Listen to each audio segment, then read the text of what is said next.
Hello, I'm Sim Koya, and welcome back to an episode of Rosie in the City. So, Rosie is all packed up. She's decided to get out of the city for a few days to clear her head and focus. So, Rosie's going to be headed to her dad's house in Newcrest. I imagine that Rosie is from someplace not too far from the city, which is why her dad is able to visit her so frequently. So, I chose Newcrest as her hometown. I'll say it's about the distance of like Philadelphia to New York City. So she'll be catching the bus back home. She made it to her dad's house, so she's really excited to see him. And one thing that Rosie and her dad always loved to do when she would come home and visit from college was visit their favorite seafood restaurant. So that's what they're going to be doing in this episode.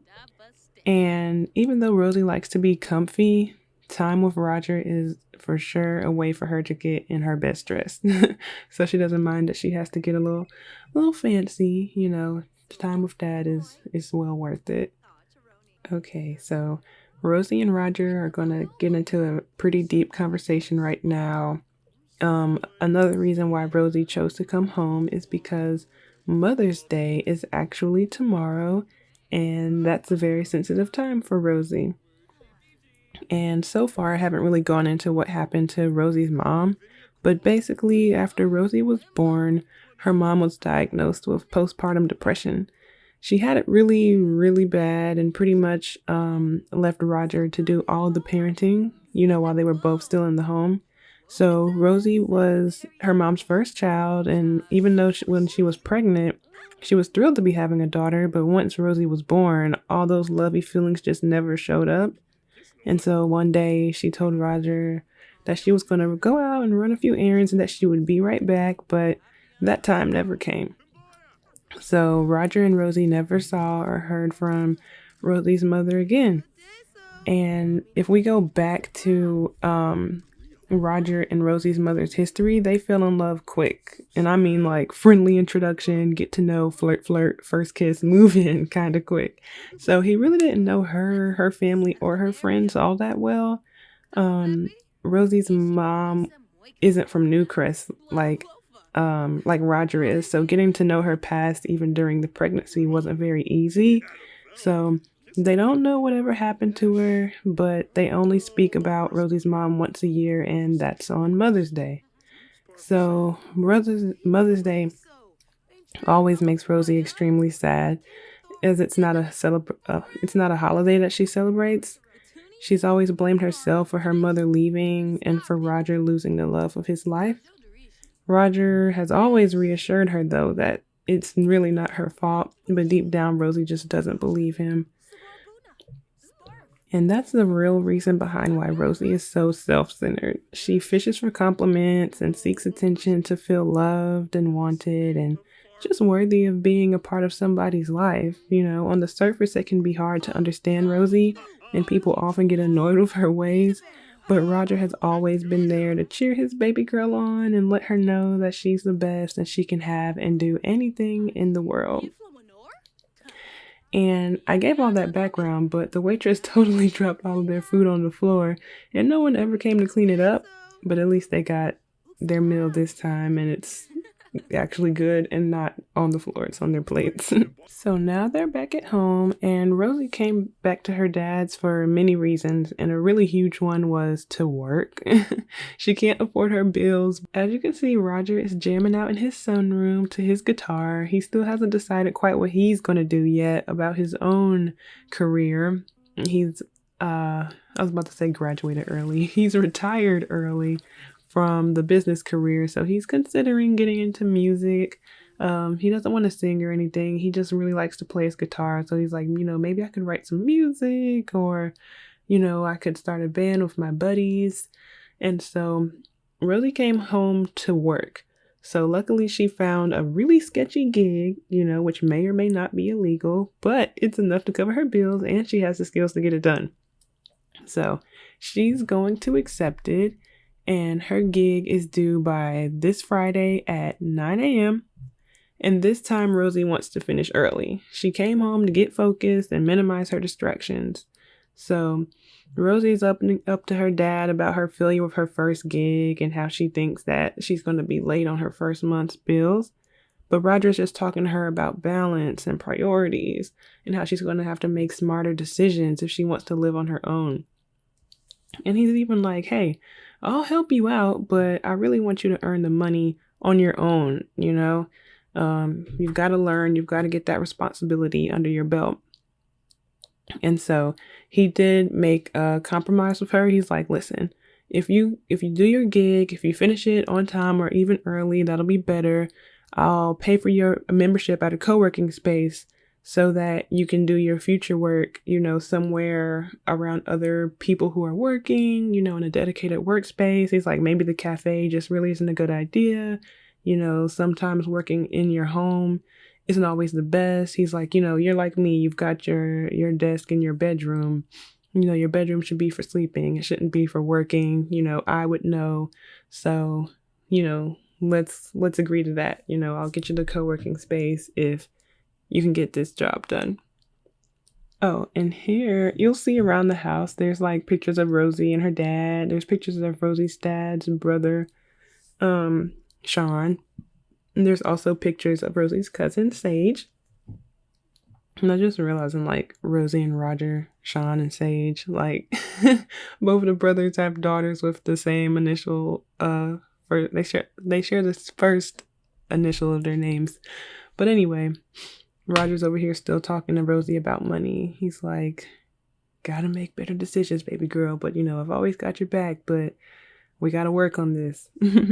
But anyway, all the pictures around the house, you'll see some pictures of Rosie when she was a teenager. She actually had brown hair, you know, her natural hair color. So she's got some braids, she's got braces.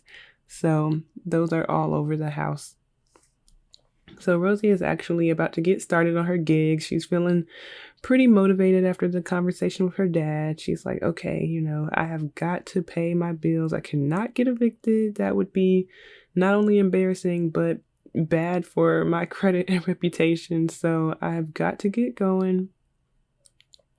And so, yeah, this is what she came home for. She's like, you know, I had to get out of the city. It was too many distractions, too many phone calls, too many parties. Like, I just needed to get home so I can get to the work and get to the money, because I was just reckless out here and I need to change my ways. So when Rosie gets tense and stressed out, one of the things that she really likes to do to kind of ease her mind and have a little bit of self-care is to watch a movie with her dad. You know, just hang out with her dad, kick back and watch a movie. So they're going to watch Lost Dog's Journey Home. I really should have gotten them a popcorn maker so that they could eat some popcorn instead of this nasty fruitcake. I can't believe she packed this fruitcake. She ate this fruitcake. I'm like, why did you not leave that at home? You were cleaning up all the dishes before you left, and you really kept this one slice of fruitcake. Ugh, I should have made them some popcorn. Okay, so they finished their movie, and now they're just kind of winding down for the night. They had a good time at the restaurant eating their seafood. Now they've come home. Rosie started on her gig. They just finished their movie. So Rosie's just going to give her dad a hug good night. She's like, oh, it's so great to be back home. You know, I'm really glad that I came. And Roger's like, yes, you know, me too. You know, I love having you here.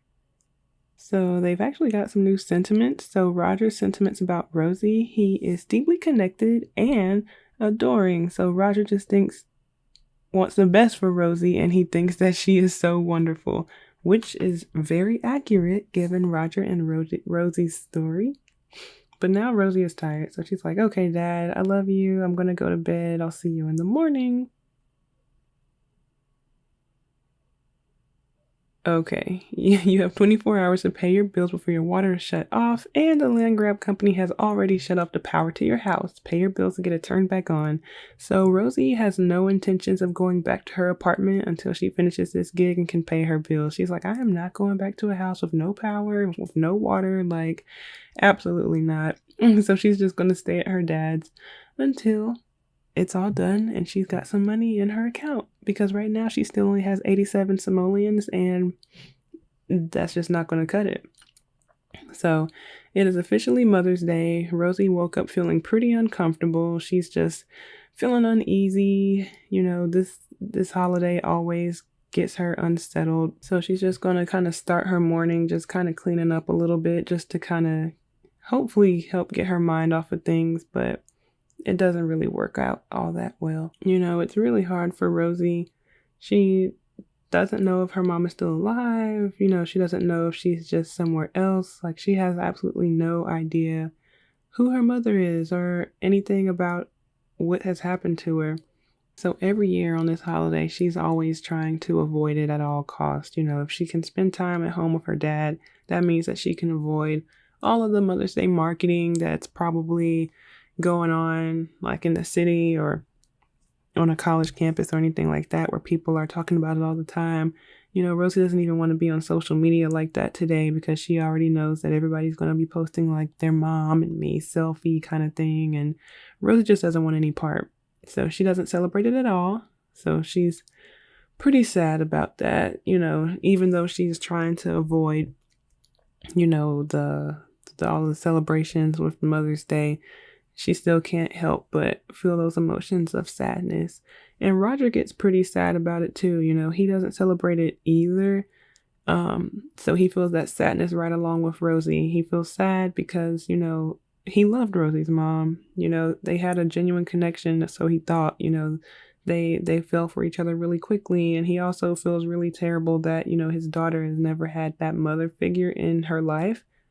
He's always wished that for Rosie, that they could have shared a bond and that she could, find out like why he loved her mom, they could build their own relationship, but that just never happened. So he's always emotional on Mother's Day as well, because he has to see his baby girl really sad and usually in tears and always questioning herself, and he just hates that for her.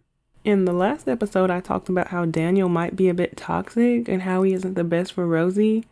And how he had kind of been doing the bare minimum, but I guess he felt that because he is kind of putting in work now. You see, he's sending her a text message and he's just like, congratulations on that new job. I think it's going to be great for you and everything. So she told him about what happened with her first gig and how it, they really didn't like her work. So he found out that she's got this new gig. He's like, what? I think you're going to crush it.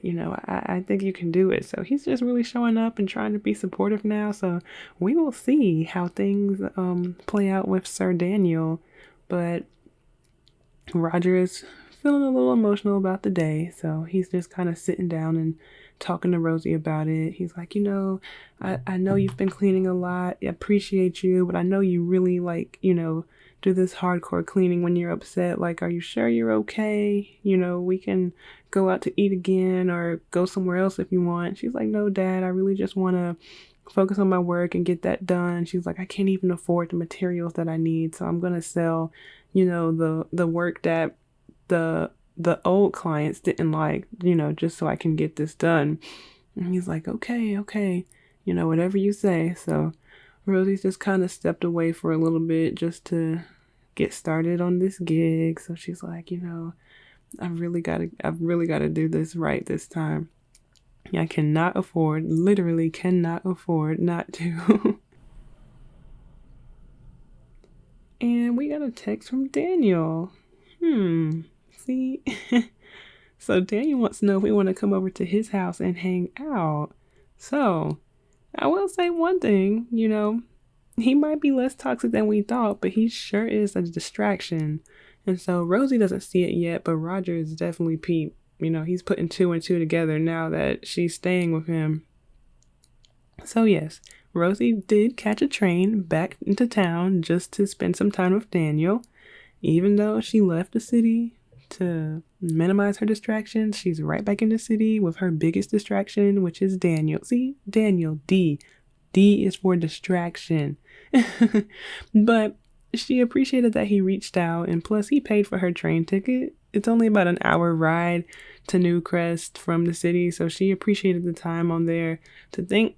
And plus she's hoping that spending some time with Daniel might help her feel a little bit better. And so they're just in their early bird lovey stages, and she's not going to totally go into detail with Daniel about, what's going on, but she did let him know, like, hey, it's Mother's Day, and I haven't really talked to you about this yet, but my mom's not in my life, so I'd appreciate it if you don't really bring things up. I'm actually a little sad right now." And he's like, "Oh, what? You're sad? Oh, don't worry about it. Something. I don't like to see you like this. I don't like to see you not your happy, bubbly self." So he was like, "Something was telling me to invite you over. I'll make sure I cheer you up while you're over here. Thanks so much for coming. I do appreciate you." And she's like, "Yeah, I appreciate you asking me to come over too. It's nice to kind of get away from things and spend some time with you." And Daniel has a little dog named Jojo. Look at her little bow. She's so cute. So Rosie is getting to know the dog, and she's like, "Daniel, your dog is starving. Where's the dog food? Like, can you feed her, please?" And he was like, "Oh, yeah, I need to buy some more dog food. That sucks." And she's like, "What kind of pet owner are you? Like, I'm going to call animal services on you. You don't deserve to have a dog." He's like, "Whoa, whoa, slow down there. I love Jojo. Don't do that." So Rosie's just giving him another hug. She's like, "I really, really appreciate you for inviting me over today. Like, thank you so much." And then she's like, "Hey, did I ever show you those selfies that we took at the bar the other night? You do realize that was our first date, right?" And he's like, "Oh man, look at us. We make such the cutest couple." And she's like, "Couple? We are not a couple. You better chill out." And he's like, "Don't act like that, girl. You know you want to be with me." And she's like, "Whatever, Daniel. You have not asked me to be your girlfriend. So that is not a thing. Not yet, anyway." And so she's like, "I hope you don't mind, but I'm starving. Can I make a salad?" He's like, "Yeah, go ahead. I think I have some ingredients in there." Okay, so Rosie has made her salad, but she's just so sad. Like, she's just like, You mind if I go in your room really quick? I need to make a phone call." He's like, "Yeah, go ahead." But she is not making a phone call. She is about to cry her little eyes out in his bed. Sometimes emotions just hit her, and she just can't handle it. So here she is in here crying while Daniel is eating her freaking salad. See, this Daniel is something else. Rosie likes him though, so more power to you, girl. But he just ate your food, and he knows that you're hungry, and he knows that you're sad. Is he gonna make you another salad? I don't think so. Look at him. Now what you're gonna eat? Some chips. Terrible. Or some crackers. So either way, you had a nice nutritious salad, and now you have to eat junk food. You're already sad. This is Daniel. She's like, "Why are you eating my salad?" She's like, "You are so bogus for that." He's like, "Hey, we're both eating food. Is it really a problem?" She's like, "Yes, I made that for myself." She's like, "You know what? I've got an idea. I'm gonna go home." He's like, "Wait a minute, you gonna do me like that for real?" She's like, "Yes, Daniel, I need to finish working anyway. Like, it was really great to see you though." And he was just like, "Okay, Rosie, it's something about you, girl. I don't know what it is, but I'm feeling it." And she's like, "Yes, Daniel, I know." So Rosie is back at home. Her dad is super sad too. I think he's about to go cry it out in the bed also. And Rosie's like, "Well, it was nice to get away. The train ride was really good to kind of clear my head. So I'm feeling like I can focus on my work a little bit." I think that is so cute to see them both working on their stuff. Here's Roger jamming out, and Rosie's over here grinding on this gig. She's like, "I have got to get this done. I'm so determined. Like, nothing is going to keep me from getting this job done on time. Like, I'm going to get it as perfect as I can. I'm not really sure if it's legal, but, we're not going to talk about it. I don't have to share this work on Instagram. I can just keep this job to myself." So it's an awful holiday, but she's like, "If I bury my head into work, then I don't even have to think about the holiday. I can just think about the money, and that's what I need right now more than anything. So that's what I'm going to do." So Rosie's like, "Hey, Dad, have you talked to Sage and Uncle Sean lately? I think I'm going to invite her over."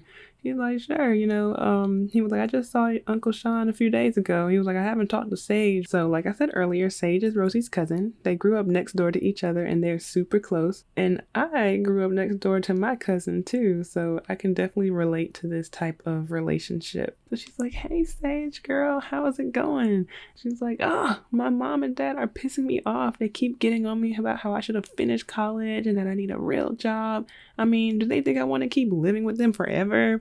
I don't, but there are only so many gigs in Newcrest and the pay is not enough for me to live on my own just yet. And Rosie's like, damn girl, that sucks. I wish they were more supportive. Are you still doing photography? So she's like, yeah, I am, and I love it so much. I wish they could see what I see. And Rosie's like, yeah, girl, your eye is insane. Have you ever thought about moving to the city? There's like 1,000,000 photography gigs out there. And Sage is like, yeah, I have. I'd love to, but I'm not making the big bucks like you, Rosie. I just can't afford it. And the last thing I need is my parents saying, I told you so. And Rosie's like, huh, funny you say that. So Rosie and Sage are just heading over to the skating rink that's really close to her dad's house. And they're still just catching up, talking about work stuff, parents, their love lives, everything like that. It's funny because Rosie is the serial romantic aspiration and her cousin Sage is a soulmate aspiration. So she's like, girl, I want to find love. And Rosie is like, love will find you when it's ready. Like, just get out here and explore, girl. Just have your fun. And Sage is like, yeah, no. I hate getting to know too many people and going on all those dates. You can have that, Rosie. And Rosie is just like, this is not my freaking week. Like, we used to come skating all the time as kids, and clearly I am so rusty. So now Rosie is back at home. She's getting her shower for the night, and she's kind of thinking about, her day and her conversation with Sage. It was pretty inspiring, to say the least. I say that not even about like her buff, but for real it was. And the Alto Water Company has shut off your water to your house. But Rosie's like, Dad, I want to run something by you. I have the best idea. Like, what if me and Sage live together in the city? And he's like, and she sleep on your couch? And she's like, no, I mean, move out and get a place together. She's like, it'll make affording rent easier. We'd be with family. She can get out of Uncle Sean's house. And I think she can make it really big with her photography. Plus, we've always wanted to live together. It'll be great. And he's like, have you talked to her about this yet? And Rosie's like, no, but I just got the idea after our conversation earlier. And Roger's like, well, make sure you can get out of your lease first. You don't want to get her hopes up.